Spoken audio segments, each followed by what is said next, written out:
You ask Tiger to solve.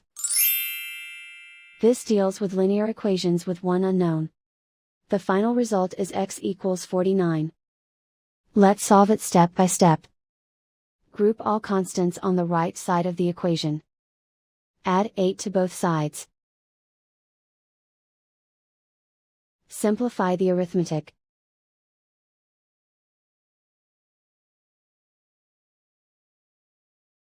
Isolate the p. Multiply both sides by 7. Group like terms.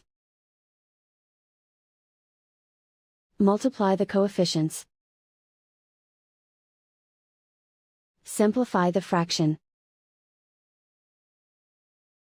Simplify the arithmetic. And so the final result is x equals 49.